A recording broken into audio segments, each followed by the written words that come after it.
काल समाज माध्यमात एक व्हिडिओ पाहिला. लोकल ट्रेनमध्ये एक बाई आपल्या शाळकरी मुलाला मारत होती. त्या मुलाच्या हातात दप्तर पण होतं. मारत यासाठी होती की तो अभ्यास करत नव्हता आणि त्याने केस कापले नव्हते. आणि आजूबाजूच्या बायका तिला समजावून सांगत होत्या, अशा प्रकारे मारणं बरं नाही. काही बायका तिला धमकी पण देत होत्या, ज्या प्रवासी तिच्याबरोबर होत्या त्यातल्या, की "तू असं प्रकारे जर हे थांबवलं नाहीस तर आम्ही पोलिसांना कळवू."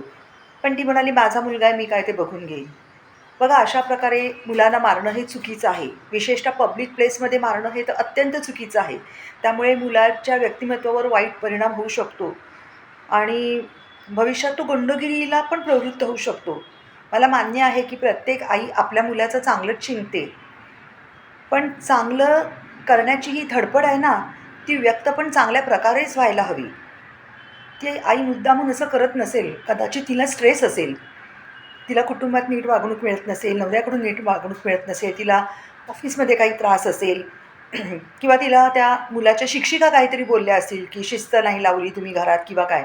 कारण कधी पण काही जर मुलांच्या बाबतीत चुकीचं घडलं, तर आईला, नॉट वडिलांना, आधी आईलाच जबाबदार धरलं जातं.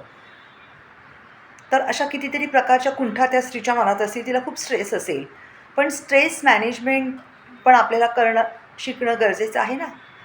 तर या निमित्ताने स्ट्रेस मॅनेजमेंटचे काय प्रकार आहेत, पॉझिटिव्ह आणि निगेटिव्ह, या दोन्हीविषयी माहिती सांगणारा व्हिडिओ या रविवारी किंवा शनिवारी मी माझ्या यूट्यूबच्या चॅनलवरती, रंगोनी रंगात या चॅनलवरती पोस्ट करीन. जरूर बघा. आता जरा गडबडीत आहे, कारण आता मलासुद्धा वेळेवर ऑफिसला पोहोचायचं आहे. धन्यवाद.